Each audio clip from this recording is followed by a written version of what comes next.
Dieu, quel amour pour moi, quelle patience. Amen.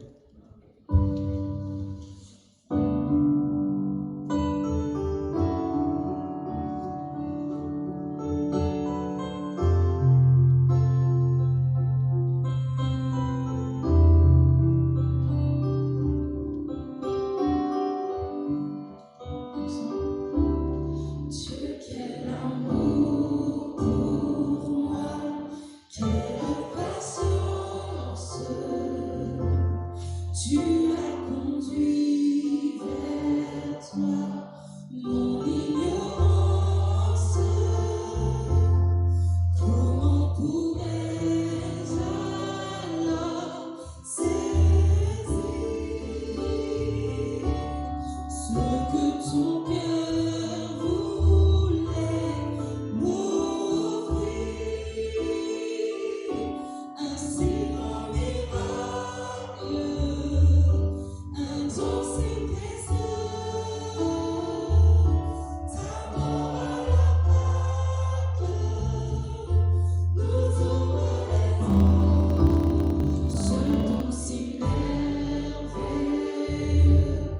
comment le vivre sans me répandre à ceux que tu veux suivre sur les chemins où il s'égare,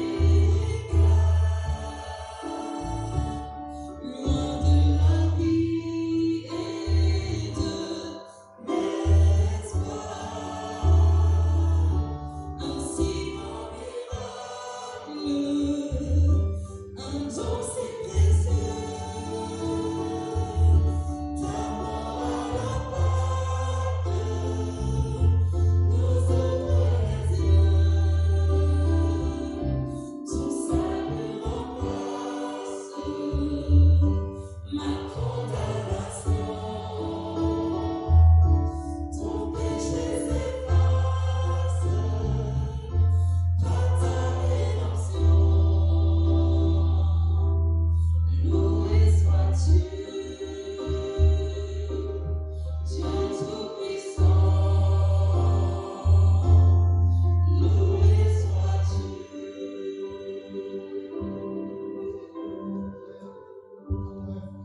Amen.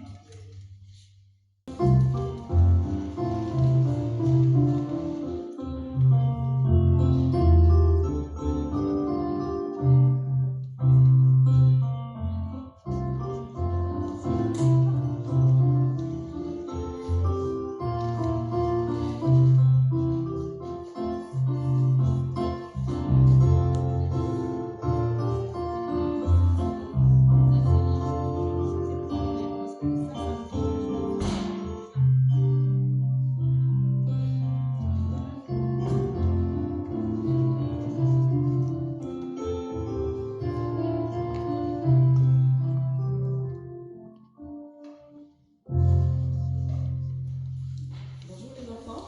Bonjour. Bonjour chers adultes. Alors je suis contente, très contente de vous retrouver ce matin les enfants. Et je vais vous raconter une petite histoire. Alors mon histoire ce matin, il s'agit d'un petit garçon qui s'appelle Philippe. Et Philippe, avec ses copains, ils ont décidé un après-midi, ils n'avaient pas cours, ils ont décidé d'aller jouer au parc. Alors ils ont préparé leur sac, leur goûter et tout, et ils sont partis au parc pour jouer. Arrivés là-bas, ils se sont bien amusés.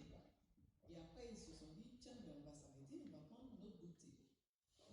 Ils ont pris leur goûter, ils avaient tout, un peu de tout dans leur sac, des fruits, des gâteaux. Et quand ils ont fini de goûter, ils ont décidé de s'amuser encore. Avec tout ce qu'ils venaient de goûter, qu'est-ce qu'ils ont fait? L'empelure de banane, ils ont décidé de jeter par terre, le paquet de gâteaux, par terre, ils ont tout mis par terre. Ils se sont amusés à tout lancer. Et c'était vraiment pas une bonne chose à faire, une bonne idée. Et ça les amusait de faire cela. Mais voilà qu'un vieillard qui passait par là, qui avait au parc aussi pour se promener. À votre avis, qu'est-ce qui s'est passé? David?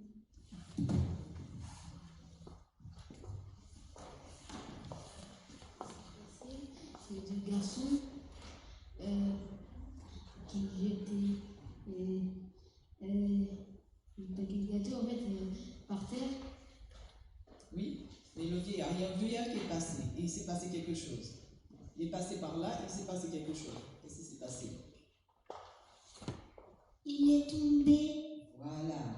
Le vieux monsieur, eh bien, il a glissé sous la peau de banane et il est tombé. Et pour un vieux monsieur qui tombe, c'est pas très amusant. Et quand ils ont vu ça, eh bien, Philippe, qu'est-ce qu'il a fait? Il a couru. Il s'est senti mal, alors il a été pour aider le vieux monsieur à se relever. Et il y avait le banc à côté, donc il a aidé le monsieur à s'asseoir sur le banc. Et le vieillard qui dit, oh là là, mais c'est pas possible ça, c'est vraiment pas une bonne chose ça. C'est pas vrai, c'est pas très gentil. Je me demande bien qui a pu faire cela. Et j'espère que c'est pas toi, mon garçon. À ton avis, qu'est-ce qu'il a répondu, Philippe? Qu'est-ce qu'il a dit, Philippe? Il a dit en fait que c'est moi. Ah non, il n'a pas avoué que c'était lui qui avait fait la bêtise. Philippe a dit que c'était ses amis qui avaient jeté tous ces déchets. Alors Philippe, quand le monsieur a dit, en fait, le vieillard, il savait très bien que c'était eux qui avaient fait cela, mais il ne voulait pas, il s'attendait, il voulait voir la réaction de Philippe. Mais Philippe, tout honteux, il n'a pas dit que c'était lui. Il a dit, et il n'a pas répondu. Et le vieillard qui continue, qui dit, mais c'est vraiment dommage hein, que les gens ils ne prennent pas soin de la nature, ils ne prennent pas soin de ce si joli parc. Parce que c'est fait pour nous, c'est fait pour se promener. Et les personnes âgées comme moi, on aime bien se balader au parc. Et quand, en voyant tout cela, c'est vrai que c'est un peu dangereux pour nous. Et Philippe, il dit, c'est vrai monsieur, vous avez raison, effectivement, mais il ne dit toujours pas que c'est lui et ses copains qui ont fait cela. Et le monsieur, il continue à leur parler. Et les copains, ils étaient à côté et ils écoutaient. Et bien sûr, ils avaient honte de tout ce qu'ils avaient fait. Et le monsieur, il se dit, bon, ben, je vais continuer ma route.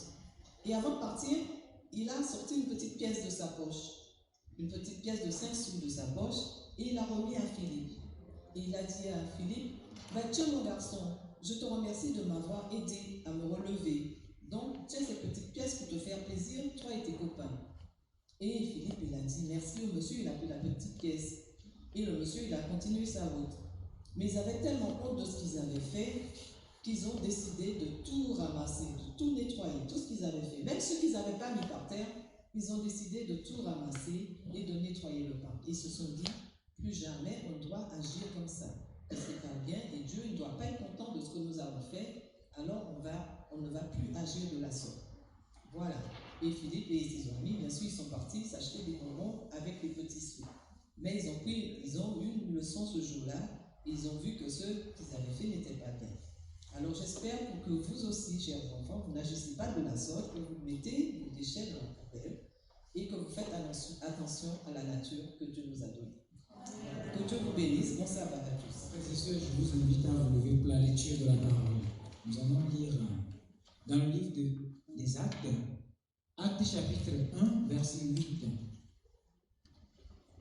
Actes chapitre 1, verset 8.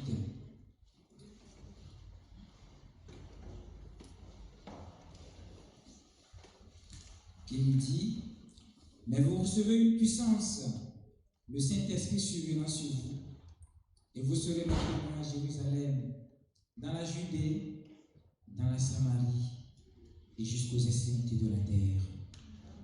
Amen. Mes frères et sœurs, je vous invite, nous allons nous incliner à la présence de Dieu pour prier. Inclinons-nous pour la prière, mes frères et sœurs. Saint, Saint, Saint est l'Éternel. Sainteté. Nous voici ce matin à tes pieds, Papa. Nous nous prosternons à tes pieds et nous réclamons, Seigneur, ta présence parmi nous ce matin. Et chacun d'entre nous, nous confessons nos péchés. Et nous te demandons, Papa, par le sang de ton Fils Jésus-Christ, de nous purifier, de nous laver de tout péché. Et nous réclamons la puissance de ton esprit. Que la puissance de ton esprit envahisse chacun d'entre nous en ce moment. Permets que nous puissions laisser l'esprit nous remplir. Papa, sans la présence de ton esprit dans nos vies, nous ne pouvons rien faire. C'est pour ça, Papa, que chacun laisse la porte ouverte maintenant, afin que ton esprit puisse nous remplir à 100%, pour que nous puissions vivre pour toi, pour que nos péchés, pour que nous puissions être sanctifiés, régénérés à ton image, à ta ressemblance, et que nous prenions les bonnes décisions maintenant, Papa, pour marcher selon ton esprit et non marcher selon la chair. Oui, dans cette chapelle ce matin, et ceux qui nous écoutent, Papa, nous sommes malades de la tête jusqu'aux pieds, maladie spirituelle, maladie physique. Jésus-Christ visite chacun d'entre nous et accorde-nous la guérison sur toutes les formes.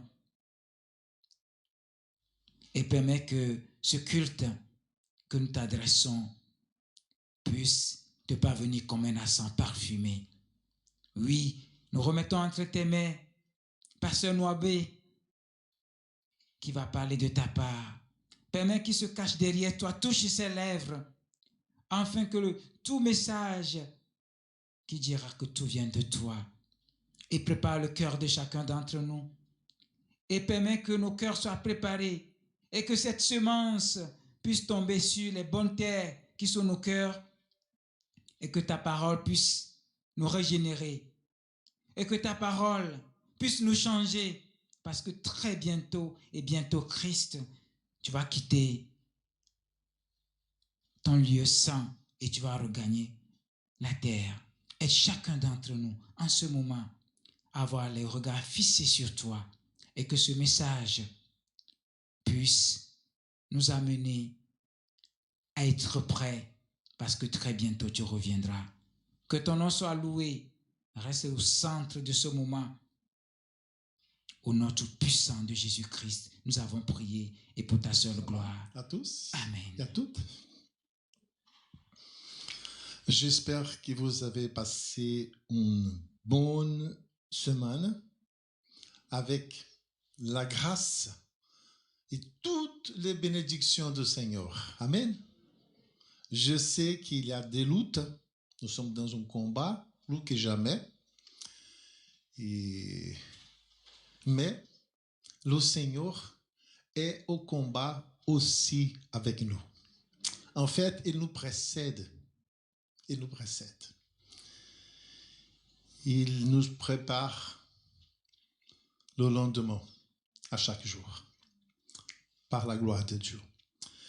Et je souhaite la bienvenue à tous ceux et celles qui sont là, en présentiel, et aussi à vous qui êtes connectés par le biais de nos réseaux sociaux, YouTube, Facebook, la plateforme de l'Église, Stream, Zoom. Soyez le bienvenu. Nous voulons que nous, ici en présentiel, et vous, qui êtes dans le virtuel, que nous puissions former une grande assemblée de rachetés de Dieu. Et ce matin, nous sommes là pour louer le nom de l'Éternel. Nous sommes là pour prier à l'Éternel. Nous sommes là pour déposer au pied de la croix ce que nous avons de plus précieux, notre cœur, afin que le maître de maîtres, le créateur, le rédempteur, puisse faire une chirurgie, une intervention chirurgicale dans chaque cœur et faire toutes les modifications qu'il veut faire. afin de nous rendre le plus semblable au Christ possible. Amen. C'est ça le but de la vie chrétienne. Alors, voilà le titre que j'ai choisi pour notre méditation biblique ce matin. L'effusion du Saint-Esprit. Mais en fin de compte, pourquoi? Mais avant de plonger dans ces sujets-là avec vous, le texte de base, c'est Actes chapitre 1, verset 8, Jean a déjà lu. Et je crois que tous les textes qu'on va étudier ce matin, je les préparé pour projeter sur l'écran. Mais j'aimerais énormément que vous puissiez prendre votre Bible pour accompagner ces textes. D'accord? Je vais mettre là, normalement, parce qu'il y a des enfants, je voudrais qu'ils accompagnent aussi. Mais pour nous qui sommes déjà des adultes, si vous pouvez récupérer tous les textes dans votre Bible, c'est mieux encore. C'est mieux encore. Mais avant de plonger là-dedans, je voudrais partager avec vous une chose. Qu'est-ce que j'ai appris de la leçon de cette semaine? Jean-Marc a conduit la leçon ici ce matin de façon splendide, extraordinaire. Et nous avons évoqué quelques sujets. Pas tous, parce que le timing c'est très court, c'est logique, mais je voudrais partager avec vous mon avis personnel. Ce que j'ai appris de cette leçon de cette semaine. De toutes les leçons compris dans cette leçon, qu'est-ce que j'ai senti dans mon cœur qui m'a touché le plus? Je partage avec vous. Imagine par exemple que le Seigneur vient à travers un ange. Un ange va sonner chez toi. Et vous regardez par la fenêtre, c'est un ange. C'est pas possible, un ange. C'est pas vrai. Et tu ouvres la fenêtre et dis, c'est quoi, monsieur? C'est une blague? Non, je suis un ange de Dieu, du ciel. Et je suis venu pour vous apporter un message du Seigneur. Vous êtes en peur parce que vous pensez que ce n'est pas possible. Et peut-être il y a quelqu'un qui entend de faire une blague avec moi. Je ne veux pas ouvrir la porte, mais je veux entendre quand même. Et tu peux dire comme ça, oui, donne-moi le message, je ne veux pas ouvrir la porte. Dis-moi, qu'est-ce que tu veux? Et l'ange va répondre, le Seigneur pense que ta foi est plus petite qu'elle devrait être. À ce moment-là, tu commences à penser, bon, peut-être il s'agit d'une blague, mais ce qu'il dit là, c'est vrai. Oui, vas-y, continuez. Et l'ange lui dit, donc le Seigneur vous aime énormément, il ne veut pas que vous êtes perdus. Et tu dis, c'est mignon ça. Gloire à Dieu pour cet amour énorme. Et tu dis, donc, continue. Et l'ange, avec une voix bien postée, il va dire, et le Seigneur vous propose une preuve. Regardez-vous cette montagne juste devant votre maison. Et vous regardez, il y a vraiment une montagne énorme, une belle montagne. Et vous dites, oui, je l'ai vue, la montagne est là. Et l'ange dit, vous pouvez vous adresser à cette montagne? Il dit, que cette montagne devient une montagne d'or. Et que cet or m'appartient à moi. Et le Seigneur, il fera ce que vous demandez, afin de faire que votre foi puisse agrandir et atteindre le top. Combien parmi vous, avec toute honnêteté, pensent qu'il s'agissait d'une très bonne chose si telle chose s'est passée avec vous? Soyez honnête. Moi, je suis le premier à l'événement. Un ange de Dieu, ce n'est pas un péché. c'est pas l'amour à l'argent. Non, c'est Dieu qui va me donner un cadeau. Une montagne tout d'honneur. Les amis, imagine maintenant que la personne concernée va dire, non, je ne veux pas mettre le Seigneur à l'épreuve. Je voudrais continuer avec ma petite foi. Et l'ange a dit, mais qu'est-ce que je veux dire au Seigneur? Parce qu'il m'a envoyé avec un message, il faut que je lui donne une réponse. Oui, vous pouvez dire que je ne veux pas lui mettre à l'épreuve. Je sais que si je le mets dessus à l'épreuve, il va transformer cette montagne en or. Il faut que je puisse croire qu'il existe véritablement avec ces miracles énormes, mais je ne veux pas lui mettre en épreuve. Je préfère rester comme ça et garder ma petite foi. Et l'ange rentre au ciel tout triste. Pensez-vous qu'il s'agit vraiment d'une blague, les amis? Non, ça s'est passé dans la leçon de cette semaine avec le roi Akaz. Imaginez.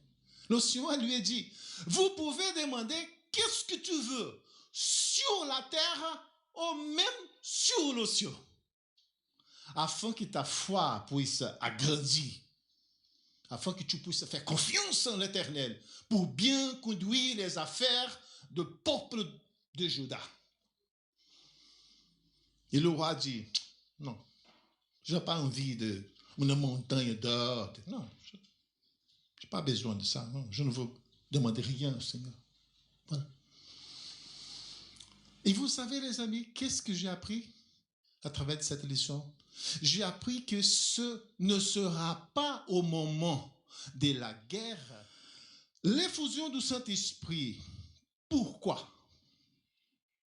Avez-vous une bonne raison afin que nous continuions à demander l'effusion du Saint-Esprit? Regardez bien, accompagnez, venez avec moi, on va faire une plongée dans le texte biblique et on va laisser la parole de Dieu nous parler au cœur. 1 Pierre chapitre 2 verset 9. 1 Pierre chapitre 2 verset 9. Si quelqu'un voudrait une copie de tous les textes, elle est enregistrée sur l'ordinateur de l'église. Vous pouvez prendre une copie si vous voulez après. Donc, pas besoin de noter texte par texte. D'accord? Il suffit que vous accompagniez la lecture et l'étude. La liste de textes est sur l'ordinateur et il vous appartient. Et tout que je veux présenter sur l'écran est disponible à vous tous aussi. 1 Pierre 2, chapitre 9 nous dit, vous, au contraire, vous êtes un peuple choisi, des prêtres royaux, une nation sainte, un peuple racheté afin de proclamer les louanges de celui qui vous a appelé de ténèbres à sa merveilleuse lumière. Amen. Quel texte extraordinaire, mes amis, mes bien-aimés. Quel texte extraordinaire. Je veux relire. Hein. Vous, nous, moi, Noabé et chacun d'entre vous, c'est nous, ça c'est à nous. Au contraire, nous sommes appelés un peuple choisi, des prêtres royaux, une nation sainte, un peuple racheté afin de proclamer les louanges de celui qui vous a appelé de ténèbres à sa merveilleuse lumière. Regardez bien les contrastes. Regardez bien les contrastes. De la ténèbre à sa merveilleuse lumière. Quelle transformation! Quel déplacement extraordinaire! On sort de la ténèbre et on est guidé jusqu'à la lumière. Mais ce sera extraordinaire. Et c'est la vérité. Regardez bien, les amis. Vous êtes un peuple choisi. Jean Marc a dit, tu es un homme choisi par Dieu. L'Israëna, tu es une femme rachetée par l'Éternel. Daniel, tu habitais dans les ténèbres un jour, Daniel, complètement perdu, sans espoir. Et la main de l'Éternel, tu as trouvé. Et tu as été racheté de la ténèbre. Et le Seigneur t'a mis sur un plan solide, plein de lumière. Mais, afin de quoi? Que le Seigneur a fait une prouesse énorme comme celle-là. Afin de quoi? Oh,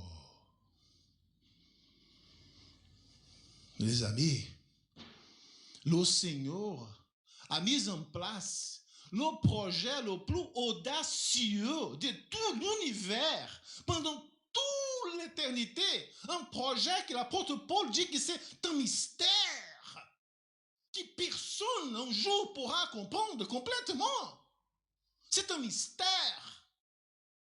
Et pourquoi donc il a mis en place cet énorme projet qui a coûté en fin de compte la vie de son fils unique, Jésus? Pourquoi? Oui, vous pouvez me dire, c'est pour amour. Oui, mais c'est la poésie. L'amour, c'est poésie. Je cherche une chose un peu concrète. À cause de quoi qu'il a fait ça? Afin que nous puissions glorifier le nom de Jésus. Et afin que nous puissions proclamer ses louanges de ces dieux. Regardez bien, qu'est-ce qui se trouve ici dans cette phrase énigmatique? Nous sommes un peuple choisi de prêtres royaux. Chacun d'entre nous est un prêtre royal. C'est quoi un prêtre royal? Que pensez-vous? C'est quoi un prêtre royal? Nous pouvons dire, les amis, que le Saint-Esprit capacite chacun d'entre nous dans sa fonction sacerdotale. Vous comprenez ça? Ça, c'est grandiose. Hein? C'est énorme, ça. Le Saint-Esprit, la puissance de Dieu en marche, nous capacite, en tant qu'il est racheté de ténèbres pour la lumière, il nous capacite dans notre fonction sacerdotale. Et cette réponse à la première question, de qu'est-ce que c'est un prêtre royal, nous ramène à une autre question. Quelle était la fonction sacerdotale à l'époque de l'Ancien Testament? Quelle était la fonction d'un prêtre, d'un sacrificateur de l'Ancien Testament, dans le service cérémoniel du sanctuaire? Basiquement, dans un seul mot, quelle était la fonction du sacrificateur dans tous les services du sanctuaire? Quelle était la fonction? Un seul mot. Vous le savez. Vous connaissez. Hein? Parlez un peu plus haut. Oui, mais je demande de résumer tout ça dans un seul mot. C'est correct. Représenter le peuple devant Dieu. Hein? Ah. Intercède entre Dieu et le peuple. Oui, il était le média entre Dieu et... Mais ce n'est pas le peuple. Le peuple, c'est une chose générique. En fait, le peuple n'existe pas. Aux yeux de Dieu, le peuple n'existe pas. Le peuple existe pour les gouverneurs, pour les rois, pour les députés, le peuple français, le peuple italien. Mais pour Dieu, existe toi. C'est toi qui existes pour Dieu. C'est pour toi qu'il a donné son fils. C'est à toi qu'il verse sa miséricorde. Ce n'est pas au peuple. C'est à toi. Donc, quelle était la fonction sacerdotale? Être le média entre Dieu et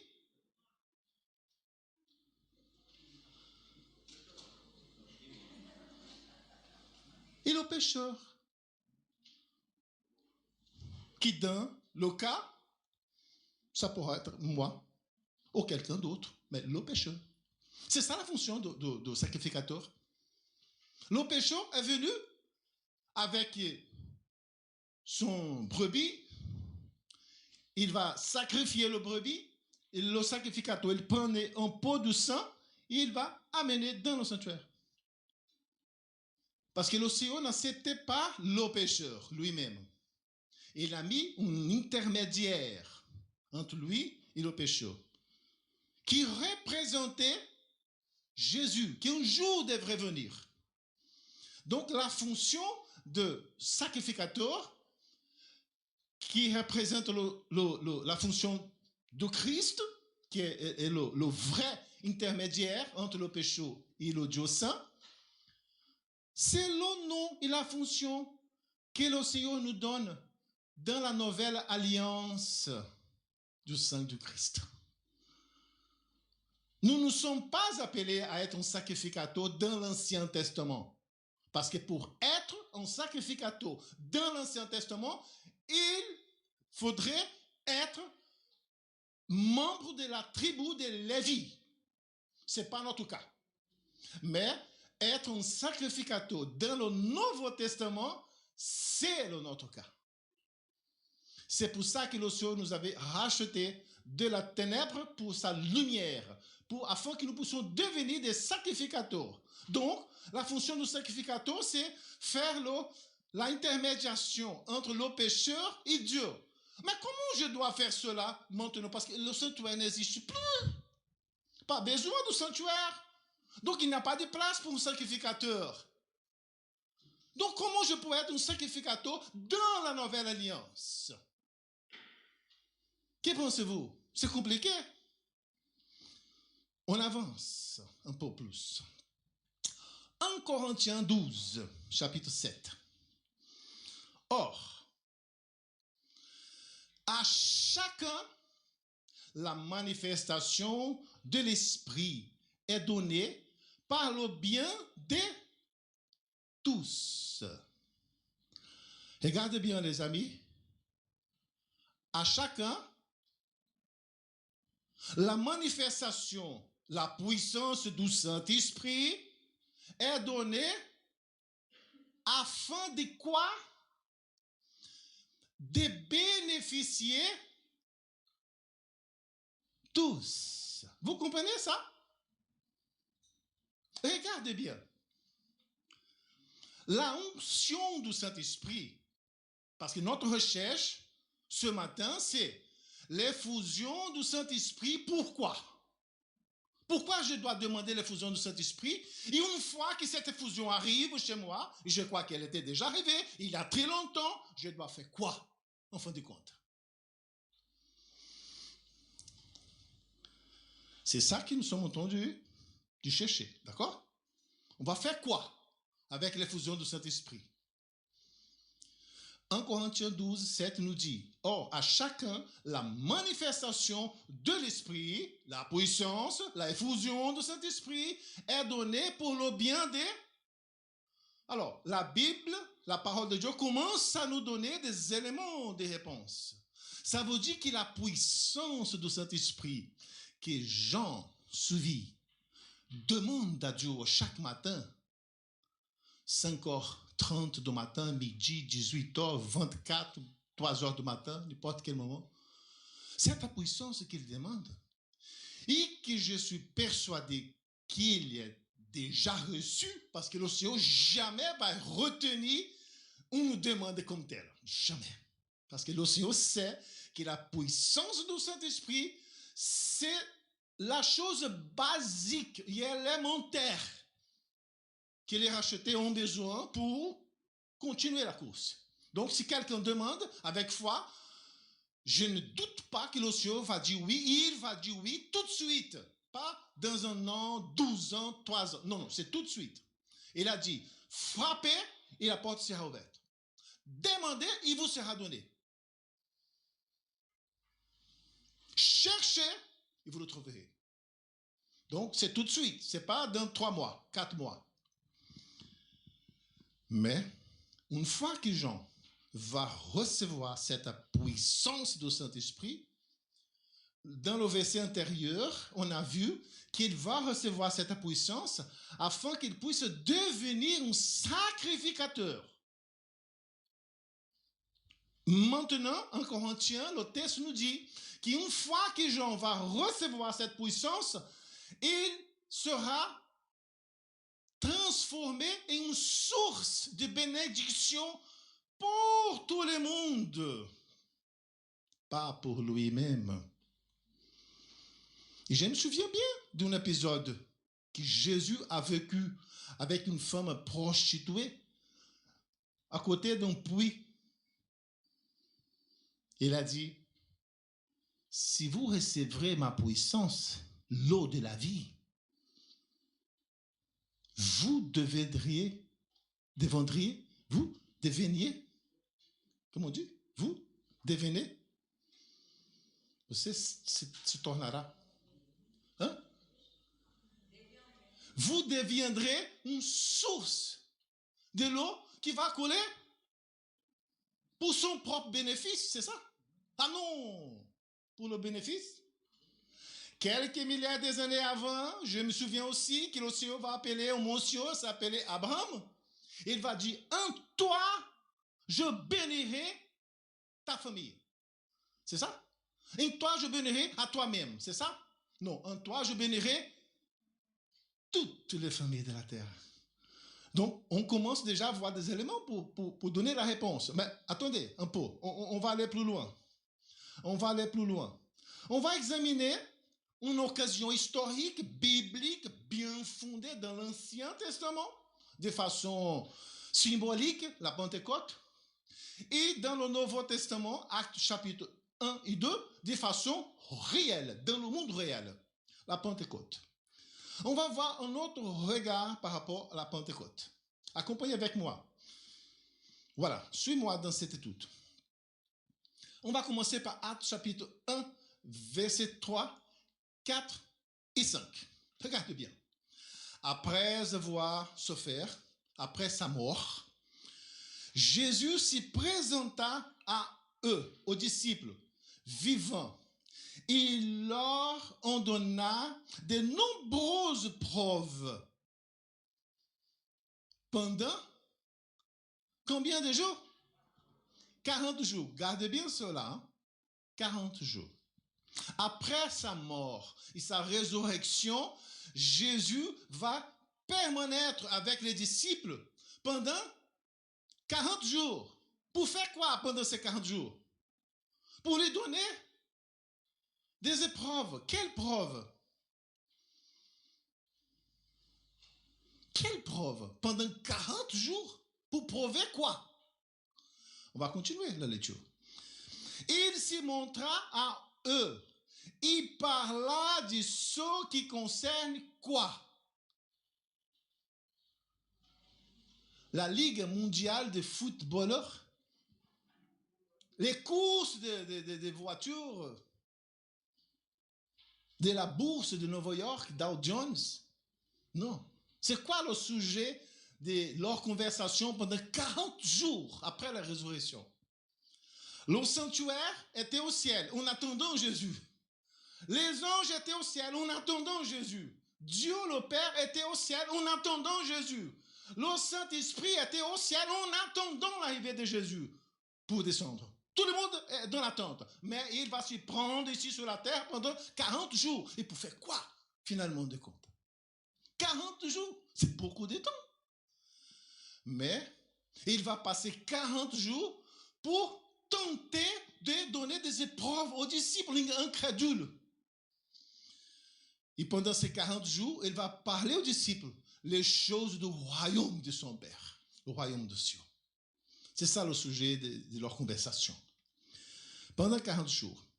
Le verset 4. Alors qu'ils s'y trouvaient en leur compagnie, il leur recommanda de ne pas s'y éloigner de Jérusalem, mais d'attendre ce que le Père avait promis. Regardez bien. Et ce qui Jésus, vous ai annoncé. Leur dit-il. Car Jean a baptisé d'eau c'est le baptême de la repentance que vous avez déjà expérimenté il y a quelques années de cela. Mais dans peu de temps, vous serez baptisés du Saint-Esprit. Regardez bien, les amis, la formule dans ces versets très longs. Alors, 40 jours pour parler du royaume de Dieu, pour essayer de convaincre les disciples. Et il va dire, attendez en Jérusalem jusqu'au moment qui le Père, moi-même et le Saint-Esprit, nous tous les trois, le Père, moi et le Saint-Esprit, on va accomplir notre promesse vers vous, de vous envoyer la puissance promise. Donc, attendez ici à Jérusalem. Ne vous éloignez pas de Jérusalem. Attendez. Et dans l'attente, vous pouvez parler de quel sujet?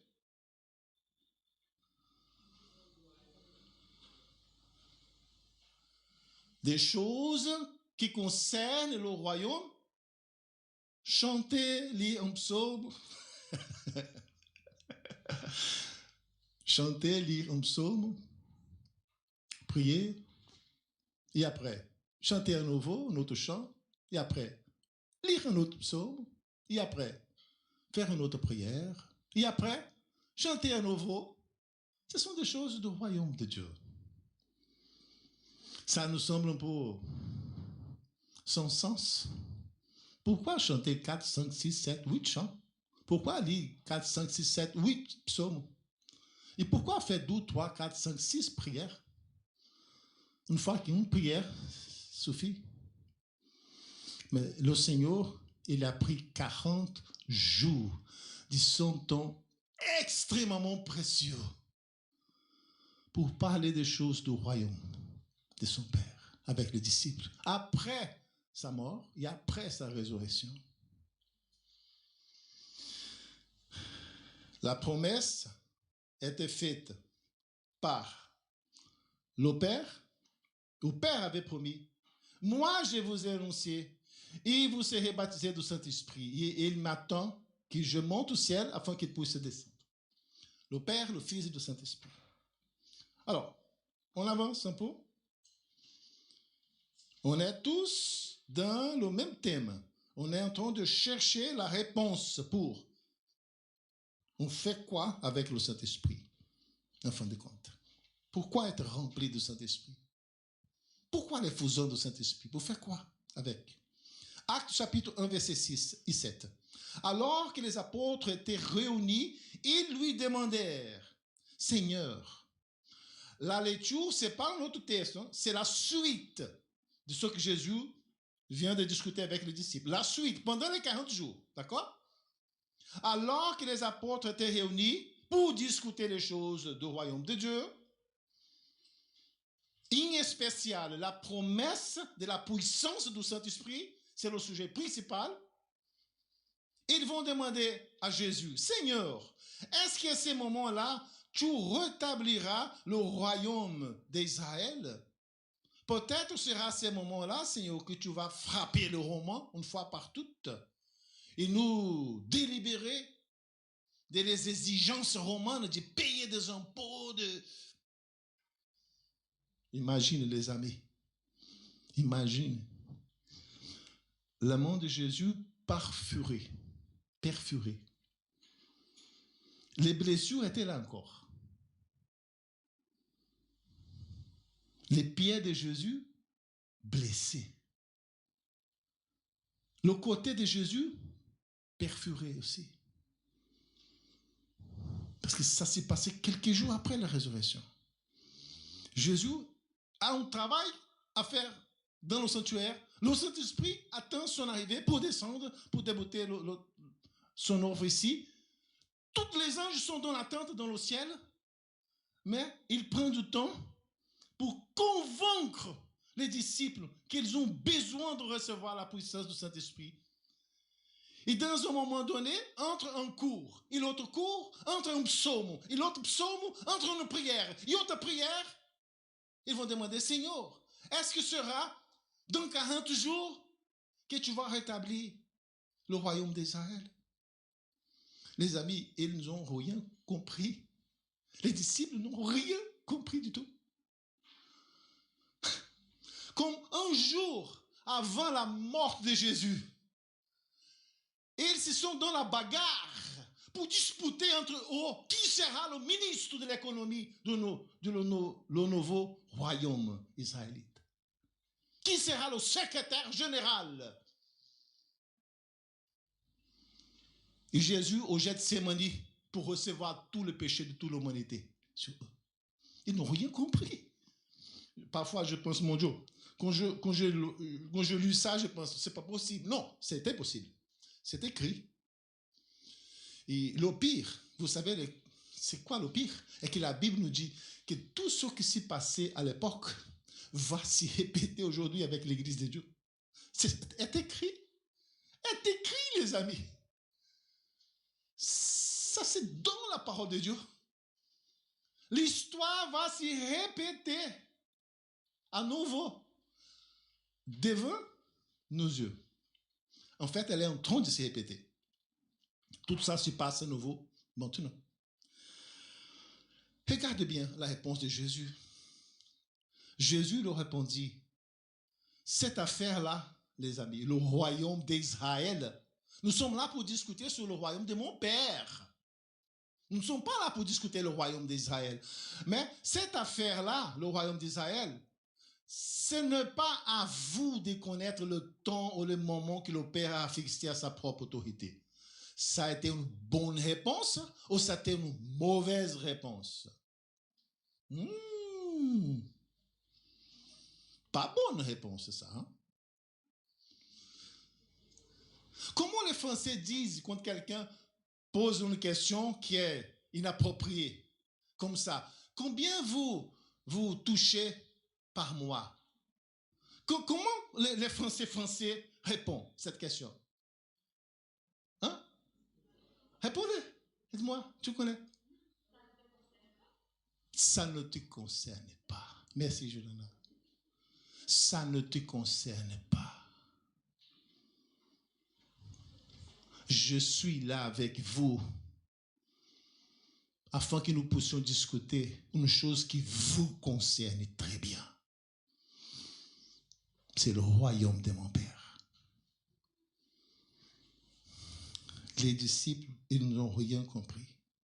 Et Jésus était là, après la mort, après la résurrection. Ce n'est pas avant, c'est après. Mais on avance. Acte 1, chapitre 8, c'est la suite. Nous sommes dans la suite du texte. Mais Jésus reprend le cours après cet intervalle. Et je crois qu'à ce moment-là, Jésus a pris la décision. À partir de maintenant, on ne veut pas donner la pause du midi. On va mettre le cours la journée tout entière. Parce que si on arrête de parler, vous me posez des questions bizarres comme celle-là. Donc, pas de pause cigarette par l'instant. Excuse-moi. Il va dire, mais vous recevrez une puissance. Il reprend sa discussion du verset 3 et 4. Mais vous recevrez une puissance lorsque le Saint-Esprit viendra sur vous. Et vous serez mes témoins dans 3 niveaux. Le premier niveau, ici dans cette ville de Jérusalem. Après, dans toute la Judée et Samarie. Et après, jusqu'aux extrémités de la terre. Donc, le royaume d'Israël était concerné ici, à Jérusalem. En fait, le royaume pas d'Israël, mais le royaume de Juda, parce qu'à cette époque-là, il y avait 11 tribus, elles avaient déjà disparu complètement. Il n'y avait qu'une seule tribu de Juda qui habitait à Jérusalem. 1 million de personnes, c'est tout.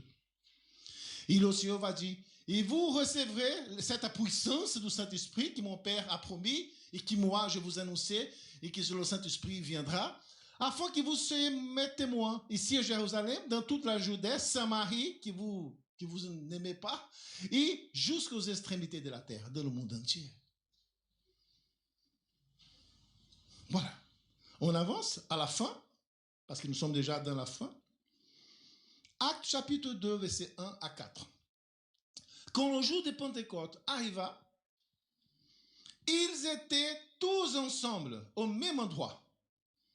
Tout d'un coup, il vint du ciel un bruit, comme celui d'un vent violent, qui remplit toute la maison où ils étaient assis.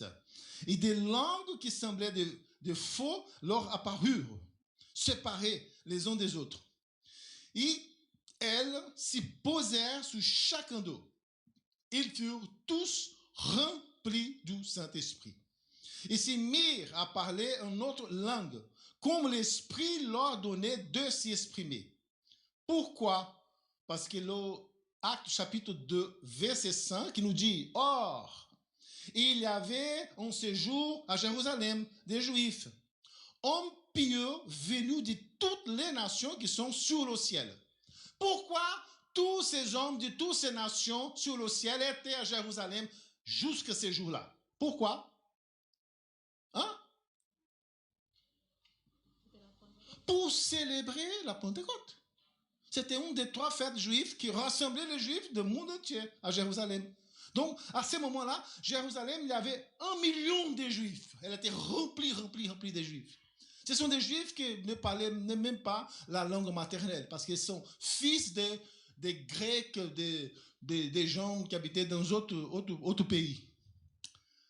Regardez bien, combien de nations étaient là représentées. Le verset, Actes chapitre 2, verset 9, 10 et 11. Les Parthes, les Mèdes, les Élamites, les habitants de la Mésopotamie, de la Judée, de la Cappadoce, du Pont, de l'Asie, de la Phrygie, de la Pamphylie, de l'Égypte, les Égyptiens étaient là, de la Libye, des Cyrènes, des Roms, des Crétois et les Arabes aussi. Tout le monde était là à ce moment. Ils étaient là pour entendre ces disciples qui étaient remplis du Saint-Esprit parler de quoi? Quel était le sujet de leur conversation? Avant la descente du Saint-Esprit, le sujet de la conversation est qui sera le ministre dans le nouveau royaume? Quelle est la date que le royaume sera enfin rétabli? Et maintenant, quelle était la discussion? Hein? Oh, les amis, les merveilles du ciel, les affaires du royaume de Dieu. Pour ces plus au point. Donc, nous savons déjà, quand le Saint-Esprit descend sur quelqu'un, quel devrait être le sujet de leur conversation? C'est le témoignage. Les merveilles du Seigneur, le témoignage, les affaires du royaume de Dieu. Donc, nous avons déjà beaucoup d'éléments pour notre question initiale. Pourquoi je dois être rempli du Saint-Esprit? Et je vous fais quoi quand le Saint-Esprit descendra sur moi? Et en fait, il est déjà là. Il est descendu déjà. Pour que nous puissions faire quoi, en fin de compte? Actes chapitre 2, verset 8, 18, c'est la suite. Oui, sur mes serviteurs et sur mes servantes, durant ces jours-là, je déverserai de mon esprit et ils prophétiseront. C'est la suite du texte. Ça, c'est une partie de la prédication de Pierre. Quand il commence à prêcher, quand il se rend compte qu'il parle dans une langue, sa propre langue maternelle, et que tout le monde le comprend dans sa propre langue maternelle, il dit donc, il n'y a pas de barrière linguistique. Je peux parler en portugais, c'est ma langue maternelle, les Français, les Italiens, les Allemands, les Russes, les Chinois, tout le monde va comprendre. Donc, je profite pour prêcher l'évangile. Et à ce moment-là, il commence à prêcher. Il va dire, vous savez qu'est-ce qui se passe maintenant? Vous savez pourquoi je parle dans ma propre langue maternelle? Et chacun d'entre vous l'entendait dans la vôtre? C'est ce que Dieu avait prophétisé à travers ces prophètes, qu'il déverserait son esprit et que nous prophétiserons. Donc, pourquoi le Seigneur doit déverser son Saint-Esprit? C'est écrit dans la parole. Afin que nous puissions faire quoi? Prophétiser. Prophétiser, c'est prêcher. C'est parler aux hommes la parole de Dieu. Être un prophète, c'est dire aux hommes ce que Dieu nous avait dit. Être un témoin, comme Jean a bien dit. Alors, quel était le message que Pierre et les apôtres prêchaient dans ces jours-là, qu'ils ont reçu le Saint-Esprit? Le message, c'est Actes 2, chapitre 21, le cerne, le noyau de leur message. Alors, toute personne qui fera appel au nom du Seigneur sera sauvée. C'est ça le message. Très simple. En fait, la prédication de Pierre dans Actes chapitre 2, qui a converti 3000 personnes qui se sont fait baptiser dans une seule journée, elle a duré 3 minutes et demie. Rapide, hein? Ce n'est pas comme moi qui prêche 50 minutes. Non? 3 minutes, c'est fini. 3000 baptisés. Pourquoi? Parce que le Saint-Esprit était là. Quand le Saint-Esprit est là, les amis, on prêche pendant 3 minutes, on baptise 3000. Mais quand le Saint-Esprit n'est pas là, on prêche pendant 1 an et on baptise 12 personnes. C'est dommage. Hein? Donc, le message, c'est celle-là. Et quel était le résultat? On a déjà dit. Actes chapitre 2, verset 41. Ceux qui acceptèrent sa parole furent donc baptisés. Et pendant la semaine qui suivait, c'est ça que le texte nous dit? Ceux qui acceptèrent sa parole furent donc baptisés. Et dans le prochain mois, c'est ça? Non. À ce jour-là, le jour même, le nombre de disciples augmenta d'environ 3000 personnes. Amen. Alors, mon Dieu, et aujourd'hui, les amis, nous sommes là dans la recherche du Saint-Esprit. Hier, on a finalisé 10 jours de prière mondiale. Hein? 25 millions d'adventistes dans le monde entier se plongés dans la prière 3 fois par jour pendant 10 jours. Pour demander quoi? Le Saint-Esprit. Enquête du renouveau du Saint-Esprit. On a prié pendant 10 jours, 25 millions d'adventistes pour demander à Dieu le Saint-Esprit. Et le Saint-Esprit, il est là. On a demandé, il a envoyé, donc le Saint-Esprit, il est là. Dans mon cœur et dans le vôtre. Et maintenant, on va faire quoi? Il est là, et c'est bon, et on a demandé, il est là, et voilà. Et maintenant, on va manger chez nous, on va se reposer dans l'après-midi, et voilà, lundi, on recommence la semaine de travail. Bon, point barre. C'est comme ça? Non. C'est à cause de cette pensée-là que nous sommes en cœur. Là. Et que le Seigneur n'est pas encore arrivé pour nous chercher, pour nous récupérer, pour nous réclamer comme siens. Les amis, demain, j'ai finalisé la prédication, elle est finie. J'ai terminé. Demain, je passe au moment des annonces. Demain, 17 janvier, la FFN nous propose 40 jours de prière. Ça commence demain, le 17, il va finaliser le 25 février. 40 jours de prière. Afin que nous puissions changer un peu notre conversation et discuter un peu plus sur le royaume de Dieu. 40 jours, hein? Vous vous souvenez que ces chiffres-là, il a une importance biblique, 40 jours. Et je vous invite à prendre votre agenda, au carnet de bord, un livre, ou même le bloc de notes dans votre portable. Dans tous les portables, je crois qu'il y a un bloc de notes, une application où vous pouvez faire des notes et vérifier chaque jour. Je vous propose, les amis, de récupérer parmi vos connaissances, vos voisins, collègues de travail, 5 personnes au minimum. Mais l'idéal, je crois, sera 7. Parce que 7, c'est le chiffre des adventistes. Hein? 7, c'est le chiffre de Dieu.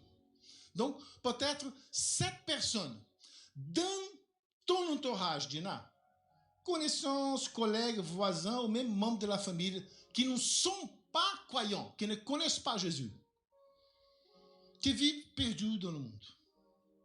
qui ont besoin de salut. Prenez, choisissez 7 personnes, 5 ou 7. Et vous devez mettre le nom de cette personne dans votre carnet. Sans rien dire à cette personne. Sans rien dire. Et je vous invite à suivre ces 40 jours de prière chez vous en priant 3 fois par jour, le matin, midi et le soir, pour ces 5 ou 7 amis.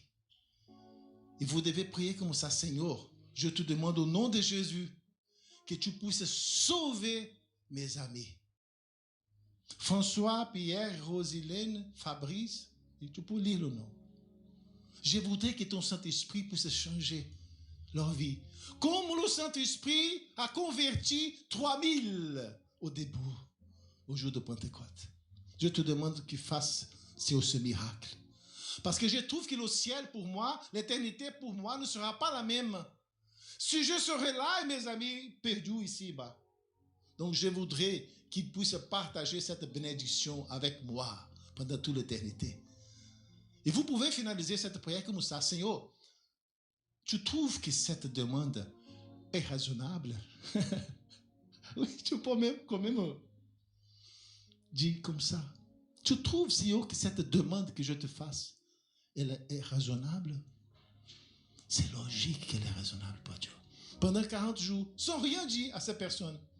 Et à la fin, les amis, des 40 jours de prière, je vous assure, au nom du Christ, que le Saint-Esprit a déjà commencé à changer la vie de ces personnes. La Bible nous dit, c'est ni par la force, ni par la puissance des hommes, mais par mon esprit. C'est la parole qui dit, et je le crois. Parce que ma conversion, l'Océan n'utilisait personne. J'ai été converti, vous connaissez mon histoire, addict de drogue lourde, guitariste d'une bande de rock, perdu complètement. Sans contact avec personne, le Saint-Esprit a entendu la prière de ma mère. Il a transformé mon cœur toute seule, sans aucune personne.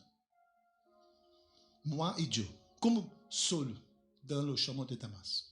Donc, j'ai des raisons pourquoi que le Saint-Esprit, il a la puissance suffisante pour faire son travail. Tout ce qu'il demande est que je prie, que je lui présente mes amis. Pourquoi il attend que je présente mes amis? Parce que mes amis ne lui appartiennent pas. Mes amis ne lui connaissent pas. Mes amis, ils sont serviteurs du monde.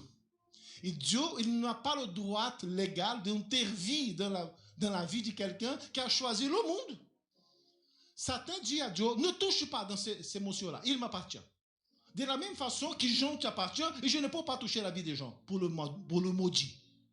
Donc respecte mon territoire, Seigneur.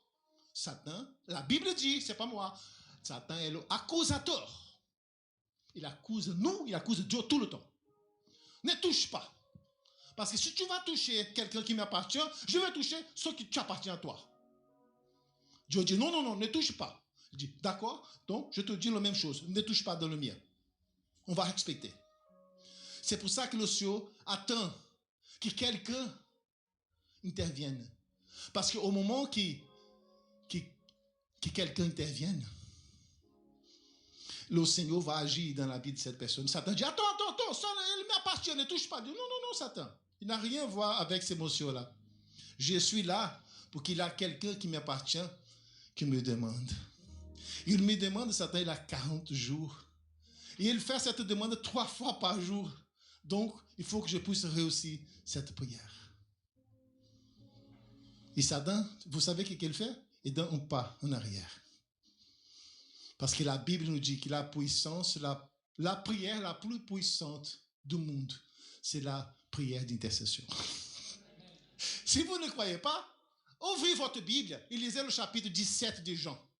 C'est la prière la plus puissante de la Bible, la prière sacerdotale de Jésus-Christ.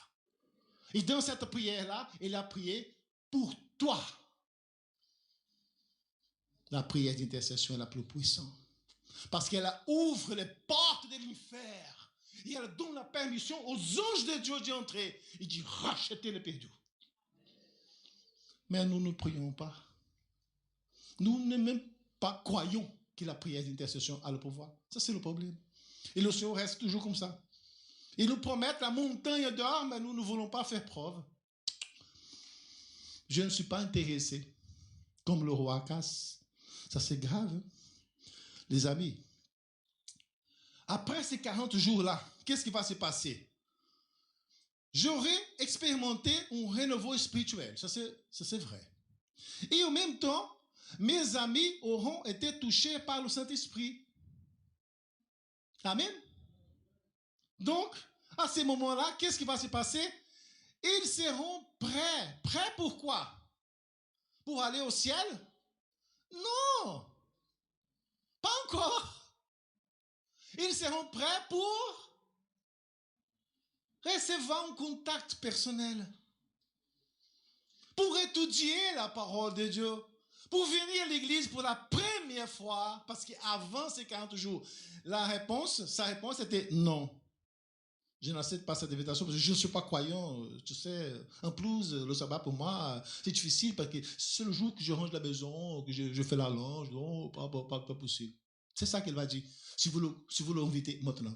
Mais après 40 jours de prière, avec la puissance du Saint-Esprit, le Saint-Esprit va amener cette personne à des expériences terribles sur besoin. Et à la fin de ces 40 jours, quand vous prenez le téléphone pour faire le contact, mon ami, comment ça va? Il dit, moi, les choses vont comme ça, j'ai besoin de ton aide. Alors, je suis là pour t'inviter pour un moment de prière. Ah oui, j'accepte. En fait, je ne crois pas parce que tu sais que je ne suis pas croyant, mais dans la circonstance que je suis, je n'ai aucun autre choix. Donc, j'accepte. Et à ce moment-là, quand vous ferez le premier contact, vous pouvez partager avec eux leur expérience. Vous savez, mon ami Laurent, il y a 40 jours que je fléchisse mon genou par terre 3 fois par jour en priant pour toi. Ah bon? Mais non, à ce moment-là, normalement, la personne laisse verser une larme. Pendant 40 jours, 3 fois par jour, tu as prié pour moi? Mais pourquoi? Gratuitement, sans gagner rien. Donc, c'est pour ça que pendant ces dernières semaines, ma vie était complètement bouleversée. Donc, c'est pour ça que j'ai commencé à penser, qu'est-ce qui va se passer après la mort? Une chose que je n'ai jamais pensé. Donc, dis-moi quelque chose sur la parole de Dieu. Je voudrais savoir. Il sera prêt. Et dans notre prochaine rencontre, dans 15 jours, on va continuer cette étude des actes pour vérifier qu'est-ce qui va se passer après le acte 2, chapitre 18. D'accord? Qu'est-ce qu'on va faire à partir de ce premier contact avec l'ami? Mais maintenant, on va garder dans le cœur que demain commence les 40 jours et que nous devons prier, préparer notre cœur et choisir des amis pour le présenter au Seigneur et demander que le Seigneur puisse toucher son cœur. Parce que les amis, la puissance du Saint-Esprit, elle est attachée au travail missionnaire. En gros, c'est ça la réponse de notre question initiale. Le Saint-Esprit, il est déjà descendu sur la terre. Et il a déjà touché ton cœur le moment où tu as répondu. Donc, il est là déjà. Pas besoin de demander qu'il descend. Il est là. Il faut que nous demandions que cette portion du Saint-Esprit que j'ai dans mon cœur puisse être mise en pratique. Qu'elle puisse ici développer quelque chose dans mon cœur. À ce moment-là, je serai épuisé et je demanderai plus. Plus de toi, Seigneur. Plus de toi, Seigneur. Parce qu'il a dit, je ferai que dans votre cœur naisse une source d'eau. Une source, ça veut dire que ce n'est pas des gouttes. C'est une source d'eau. Amen, les amis. Alors, je voudrais maintenant vous adresser un appel. Est-ce qu'on a un petit chant de fond? C'est un appel. Pendant 40 jours, Jésus a insisté avec les disciples afin de les faire détourner le regard de ce monde et tourner le regard sur le royaume de Dieu. afin de lui préparer pour recevoir le Saint-Esprit. Parce que si le Saint-Esprit descendait le jour de la résurrection du Christ, il était complètement refusé par les disciples. Parce qu'ils ne croyaient pas. Donc c'est pour ça que Jésus a pris 40 jours pour les convaincre de leurs besoins de Saint-Esprit. Je vous invite, à partir de demain, les amis, à consacrer 10 minutes par jour le matin, 5 minutes au midi et 10 minutes le soir pour prier à Dieu. Pour 5 amis ou 7 amis. Mais de façon bien précise. Et demander l'intervention du Saint-Esprit chez eux pendant 40 jours. Et dans notre prochaine rencontre, dans 15 jours, on va voir qu'est-ce que nous devons faire après ces 40 jours. Et je vous demande, est-ce que on a une adhésion de votre part pour cette petite demande? Est-ce que vous êtes disponible devant le Seigneur, pas devant moi? Levez les mains sur celles qui sont disponibles pour entrer dans ce combat de 40 jours. Levez les mains sur celles qui sont disponibles. Amen. Amen, les amis. Que le Seigneur soit loué. Que le nom du Seigneur soit loué. Amen. Mais jamais nous devons nous oublier que le Saint-Esprit est venu afin que nous soyons transformés en sacrificateurs, en source de bénédiction pour les autres. Et quand on met le Père dans le chemin pour aller vers l'autre, pour lui aider, le Saint-Esprit fera son travail dans notre cœur. Le travail qu'on cherche, il y a des années. Qu'on demande, il y a des années. Mais qui jamais se fait de façon complète. Il se fera au moment où je veux mettre mon pied sur le champ et que je me mette dans la mission de Christ. Amen. Que le Seigneur soit loué. Amen.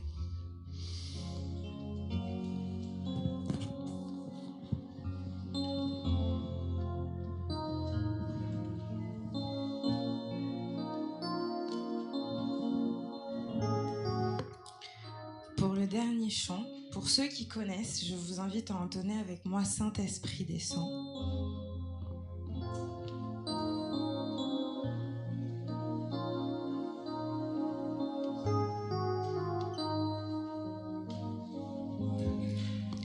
Saint-Esprit descend sur nous, descend sur nous, consolateur, ami, à nouveau touche nos vies. Saint-Esprit descend sur nous, descend sur nous. Que ta puissance vienne, que ta voix résonne, viens et change nos cœurs, accomplis ta parole. Saint-Esprit descend sur nous.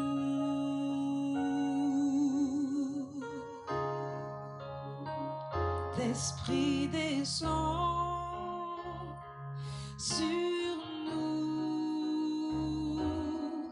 descend sur nous, consolateur, ami, à nouveau touche nos vies. Saint-Esprit descend sur nous, descend sur nous. Que ta puissance vienne, que ta voix résonne, viens et chante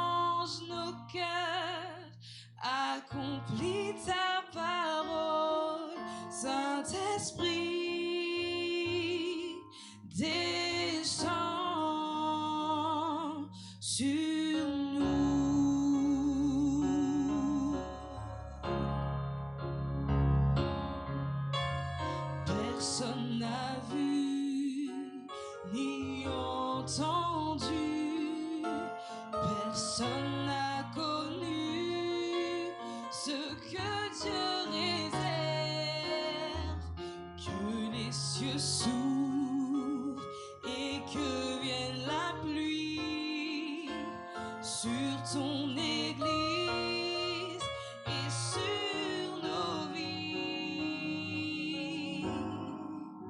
Saint-Esprit, descends sur nous, descends sur nous, consolateur, ami, oui, à nouveau touche nos vies.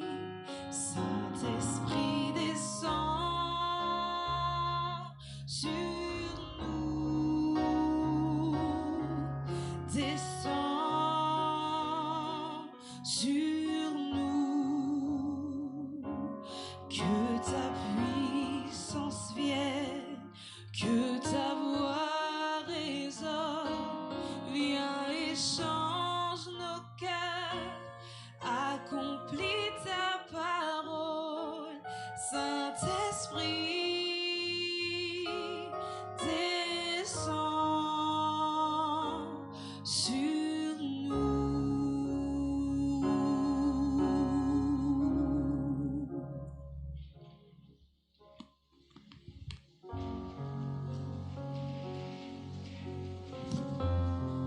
Frères et sœurs, je vous invite à... Nous allons nous prosterner pour la dernière prière.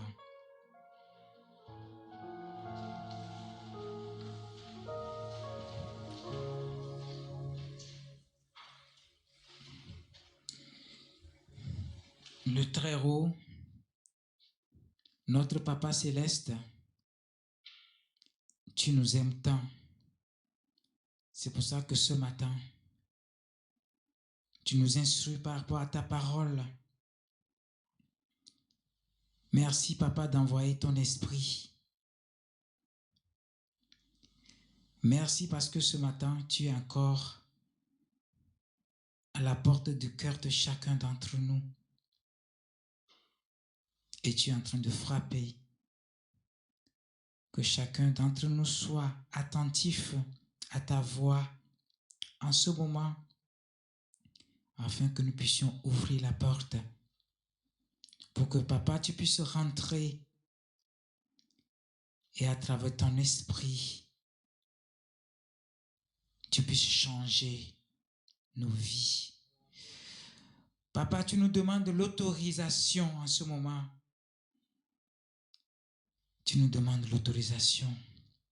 Est-ce que chacun d'entre nous est prêt à te laisser entrer?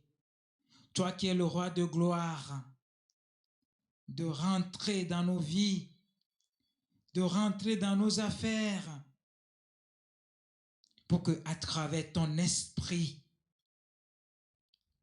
tu puisses nous sanctifier, tu puisses nous purifier.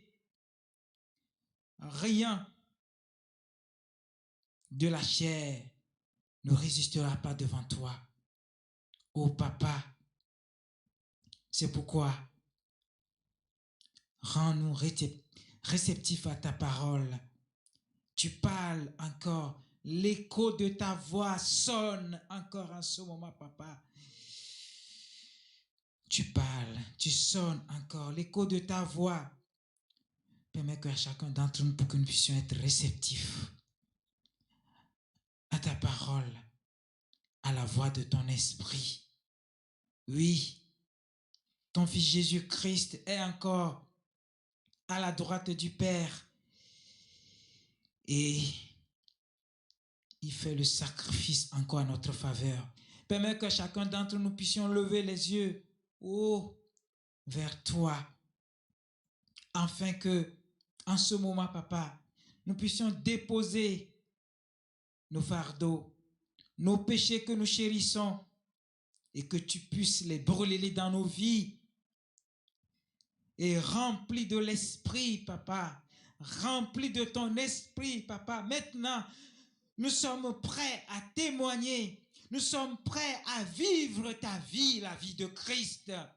Oh, Papa, que les démons, la place que les démons occupent, Papa, pour que nous laissons ces places à toi. afin que tu puisses vivre maintenant en nous. Dehors les démons en ce moment, papa.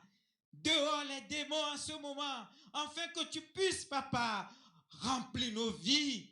Remplis nos vies. Il n'y a plus de place, Seigneur, pour la rancune dans nos cœurs. Il n'y a plus de place pour la haine. Il n'y a plus de place pour l'adultère. Il n'y a plus de place pour quoi que ce soit. Afin que, papa, remplis-nous, papa, pour que nous puissions être des outils que tu vas utiliser en ce dernier moment, papa, pour témoigner, partager ta parole. Oh, papa, nous avons besoin de toi en ce moment, papa, pour que la vie charnelle, la vie du monde quitte nos rangs, papa, et que, à partir de maintenant, nous devenons des outils puissants que tu utilises, papa. Le moment où tu reviendras, papa, pour que ces âmes seront les étoiles sur nos couronnes.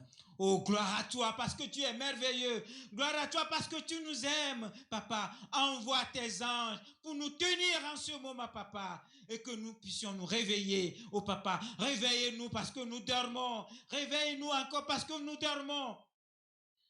À la trompette, à la dernière trompette, papa. Même si nous sommes morts, pour que nous puissions entendre ta voix. Et si nous sommes encore vivants, papa, pour que nous soyons transformés en un instant, papa, pour regagner le rang des rachetés. Oh mon Dieu, mon roi, mon rédempteur, aie pitié de nous maintenant, papa, et réveille-nous. Que ton nom soit loué, que ton nom soit glorifié pendant ces 40 jours de prière, pour que nous devenons des sacrificateurs, papa, pour que nous devenons des tuyaux, papa, pour que nous puissions intervenir, parce que tu nous as touchés. Gloire à toi, au nom tout puissant de Jésus-Christ, j'ai prié, et pour ta seule gloire. Amen. Amen. Alléluia. Amen.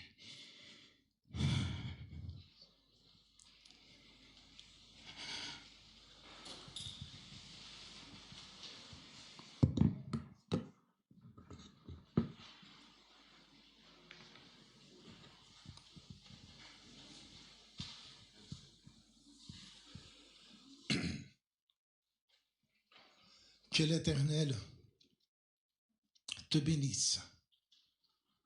Que l'Éternel te garde. Que l'Éternel fasse briller son visage sur toi et qu'il t'accorde sa grâce. Que l'Éternel tourne son regard sur toi et qu'il te donne sa paix. Amen. Amen.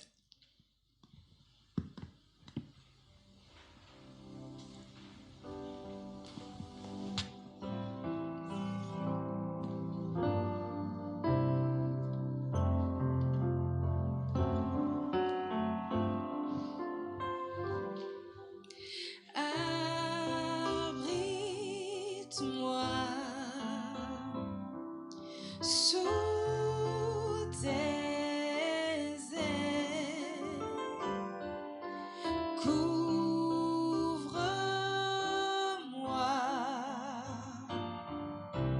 par ta main puissante, et même si les océans se déchaînent, je les traverserai avec toi. Père, tu domines les tempêtes. Je suis tranquille car tu es là. Je suis tranquille car tu es là. En Jésus seul, je me confie. Il me donne force, calme et puissance, même si les océans se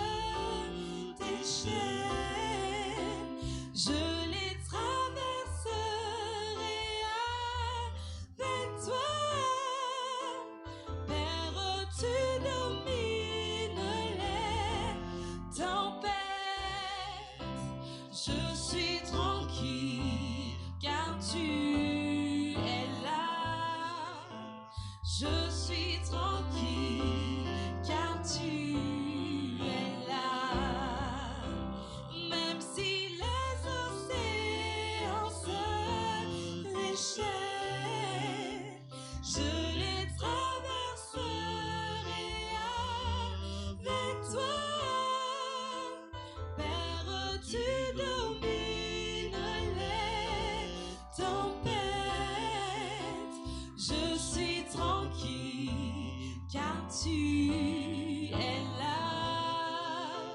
Je suis tranquille, car tu es là. Je suis tranquille, car tu es là. Je suis tranquille, car tu